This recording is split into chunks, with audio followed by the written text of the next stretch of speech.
Media handles पर किए जा रहे दावों के मुताबिक ईरान की शाहिद ड्रोन ने दुबई को निशाना बनाया। पर्यटन स्थल पाम जुमेराह में भी भीषण हमले की खबर है।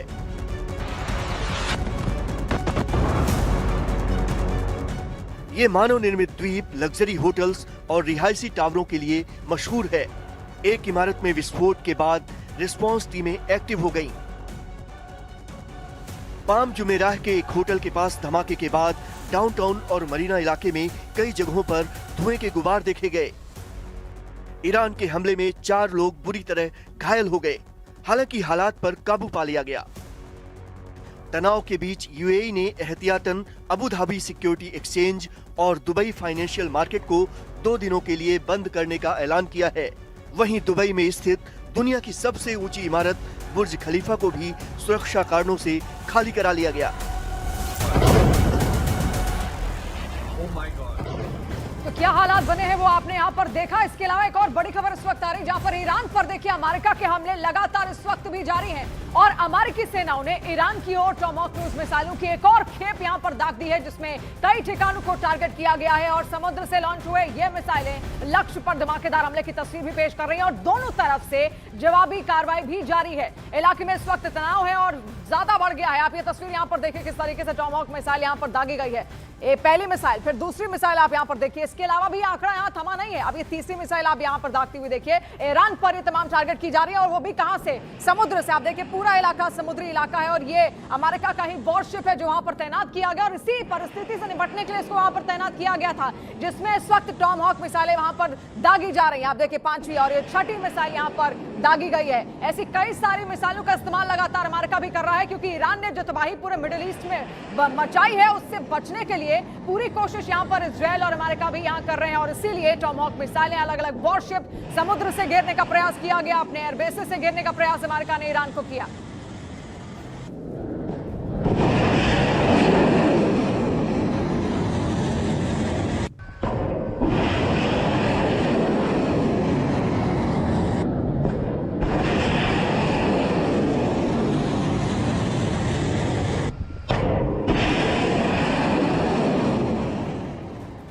देखते ही देखते आपने देखा किस तरीके से 9 टॉमहॉक मिसाइलें यहां पर दागी गई हैं अमेरिका की ओर से और ऐसा अब लगता है कि ईरान पर तूफानी हमला करने वाले अमेरिका और इजरायल युद्ध के दलदल में बुरी तरीके से फंसते जा रहे हैं। दावों के मुताबिक ईरान के परमाणु ठिकानों पर हमला होने के बाद से रूस ने चेतावनी दी है कि अब रूस चुप नहीं बैठेगा। पुतिन ने तो यहां तक कह दिया है कि हम ईरान के लगातार संपर्क में हैं।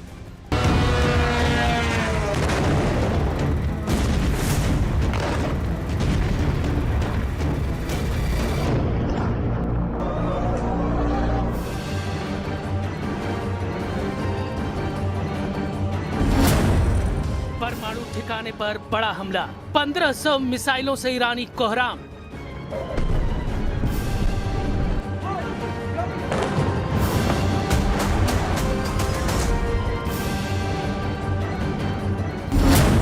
तीसरे दिन में ईरान युद्ध अब ऐसे दौर में पहुंच चुका है जहां ईरान अब मरने और मारने पर पूरी तरह से उतारू हो चुका है।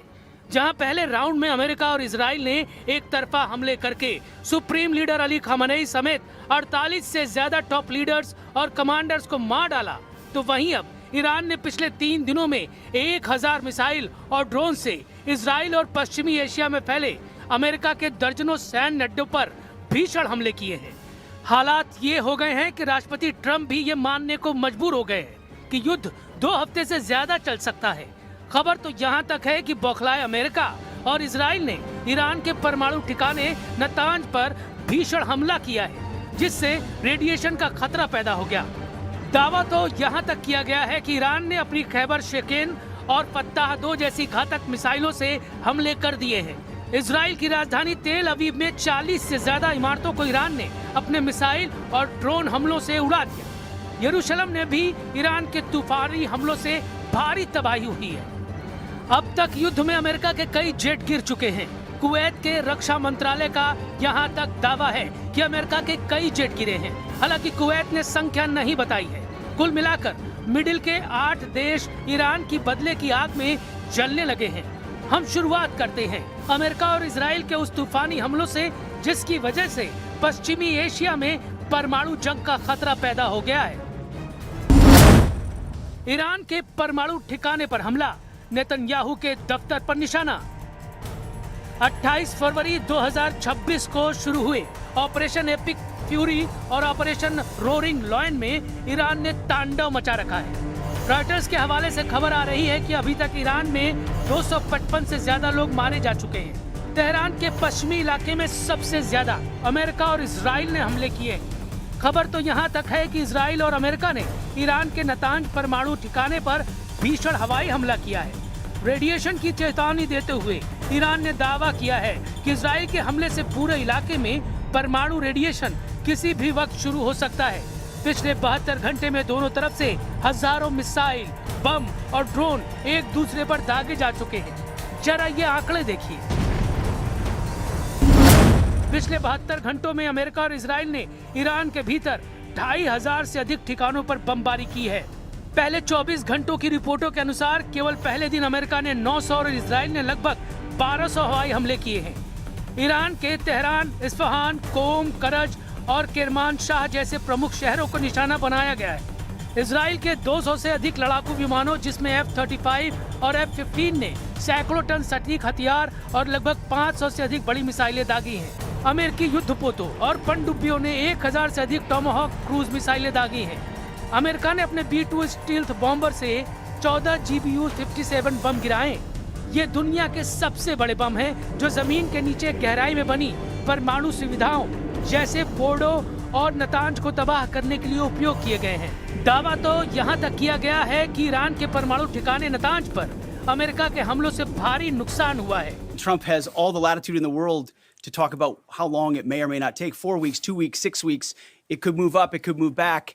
We're going to execute at his command the objectives we've set out to achieve. And what he has shown an ability to do that other presidents can't quite seem to have the aperture to do, well, I mean, Joe Biden didn't even know what he was doing, is to look for opportunities and off-ramps and escalations for the United States that creates new opportunities to execute what we need on our own time.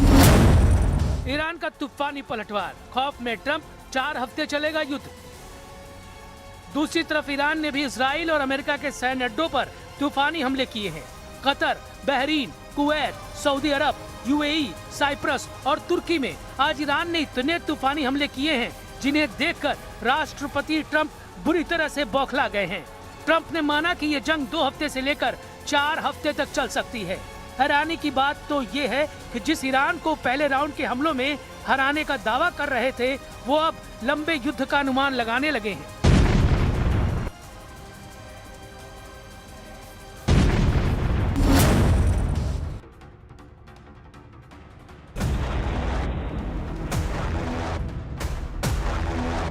Kuwait में 3 F-15E strike eagle jet America के गिर चुके हैं। दावा किया जा रहा है, ईरान का दावा है कि उसने अमेरिका के जेट मार गिराए हैं, लेकिन कुवैत के रक्षा मंत्रालय और अमेरिकी सेंट्रल कमांड ने आधिकारिक तौर पर स्वीकार किया है कि 3 अमेरिकी F-15E फ्रेंडली फायर में तबाह हुए हैं। हालांकि पायलट सुरक्षित बताए जा रहे हैं। अगर हम हवाई हमलों के हिसाब से ईरानी हमला करने की क्षमता को देखें तो वाकई ईरान ने कोहराम मचा दिया है। ईरान ने इस वक्त 700 किलोमीटर दूर इराक में अमेरिकी अड्डों पर हमले तेज कर दिए हैं। 750 किलोमीटर दूर कुवैत पर ईरान ने ताबड़तोड़ ड्रोन और मिसाइल हमले किए हैं। 1050 किलोमीटर दूर बहरीन के मनामा में ईरान ने अमेरिका के नौसैनिक अड्डे पर हमला किया है। 1150 किलोमीटर दूर कतर पर सबसे भीषण हमला ईरान ने किया है। यहाँ पश्चिमी एशिया में अमेरिका का सबसे बड़ा सैन्य अड्डे को ईरान ने तबाह कर दिया है। 1280 किलोमीटर दूर UAE में भी ईरान के हमलों से भारी तबाही हुई है। 1300 किलोमीटर दूर सऊदी अरब की आरामको तेल कंपनी पर ईरान ने तूफानी हमला किया है। इससे सबसे बड़ी रास तनूरा रिफाइनरी को भीषण नुकसान हुआ है। 1460 किलोमीटर दूर जॉर्डन में भी ईरान के हमले से भारी नुकसान हुआ है। 1500 किलोमीटर दूर ओमान में ईरान ने अमेरिकी ठिकाने पर ड्रोन से हमला किया है। अगर बात करें इजराइल की तो ईरान ने 1550 किलोमीटर दूर इजराइल के कम से कम 6 शहरों पर तूफानी हमले किए हैं। अकेले राजधानी तेल अवीव की 40 इमारतों को ईरान ने ध्वस्त कर दिया है, जबकि 1750 किलोमीटर दूर साइप्रस में फ्रांस के अड्डे पर भी ईरान ने मिसाइलों से हमले किए हैं।